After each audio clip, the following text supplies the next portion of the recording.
भारत में Covishield vaccine बना रही company serum institute of India के सीईओ आदार पूनावाला इस समय चर्चा में है। ऐसा इसलिए क्योंकि वो जान का खतरा बताकर लंदन में अपने परिवार के साथ रह रहे हैं। पूनावाला ने शनिवार को लंदन के अखबार द टाइम्स को दिए एक इंटरव्यू में कहा कि उन्हें भारत के शक्तिशाली नेता, मुख्यमंत्री और बिजनेसमैन की तरफ से धमकी भरे कॉल्स आ रहे थे। उन्होंने कहा कि बड़ी संख्या में फोन कॉल्स आ रहे हैं और धमकियां भी मिल रही हैं। कॉल करने वालों में भारतीय राज्यों के मुख्यमंत्री, व्यापार मंडल के प्रमुख और कई प्रभावशाली हस्तियां शामिल हैं। ये लोग फोन कॉल्स पर कोविशील्ड वैक्सीन की तत्काल आपूर्ति की मांग करते हैं। वैक्सीन सप्लाई को लेकर भी उन पर भारी दबाव डाला जा रहा है। पूनावाला ने भारत में कोरोना वायरस महामारी की दूसरी खतरनाक लहर से जूझने के कारण बड़ी मांग को पूरा करने के लिए कोविड-19 से बचाव के टीके के उत्पादन को लेकर उन पर बढ़े दबाव के बारे में बात कही। हालांकि वो बहुत जल्द भारत वापस लौटेंगे। अभी लंदन में आधार के साथ उनकी पत्नी और बच्चे हैं।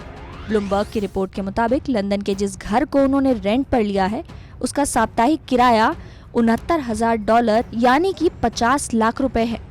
यानी उस घर का एक महीने का किराया 2 करोड़ रुपए है। आदार पूनावाला इस समय अपने परिवार के साथ लंदन के मेफेयर एरिया में रह रहे हैं। ये दुनिया के सबसे महंगे और पॉश इलाकों में से एक है। वो जिस घर में रह रहे हैं वो 25,000 स्क्वायर फीट में फैला हुआ है। ये ब्रिटेन के औसत घर के आकार से 24 गुना बड़ा है। इस घर को उन्होंने पोलैंड के बिलियनियर डोमिनिका कुलशाइस से किराए पर लिया है। पूनावाला की पत्नी और बच्चे मार्च के महीने में ही वहां शिफ्ट हो गए थे और ये घर तभी से लीज पर लिया गया है। इसी बीच आदार पूनावाला ने कंपनी के पार्टनर्स और स्टेक होल्डर्स से ब्रिटेन में मीटिंग की।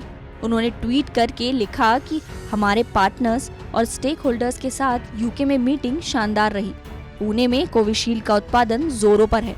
मैं कुछ दिन में वापस आने पर वैक्सीन उत्पादन की समीक्षा करूंगा। बता दें कि 4 दिन पहले 28 अप्रैल को ही पूनावाला को संभावित खतरे को देखते हुए पूरे देश में वाई श्रेणी की सुरक्षा दी गई थी। वाई श्रेणी की सुरक्षा के तहत पूनावाला के साथ करीब 4 से 5 सशस्त्र कमांडो रहते। हालांकि शनिवार को पूनावाला के इंटरव्यू के बाद पता चला कि वो भारत में ही नहीं है। सीरम भारत में ऑक्सफोर्ड एस्ट्राजेनेका की कोरोना की वैक्सीन कोविशील्ड का उत्पादन कर रही है।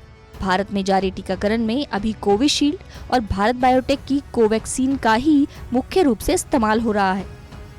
1 मई से देश में 18 साल से ज्यादा उम्र के लोगों के लिए भी वैक्सीनेशन की शुरुआत कर दी गई है।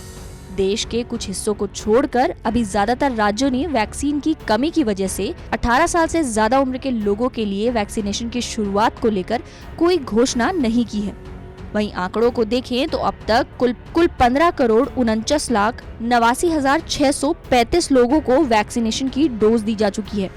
देश में कोरोना के रिकॉर्ड 4,01,993 नए मामले सामने आए हैं। इस दौरान बीते 24 घंटों में कोरोना से 3,523 लोगों की मौत भी हो चुकी है। देश में अब तक कोरोना के 2 करोड़ के पार मामले सामने आ चुके हैं। कोरोना से मरने वालों की संख्या अब तक 2,11,853 के पार पहुंच गई है।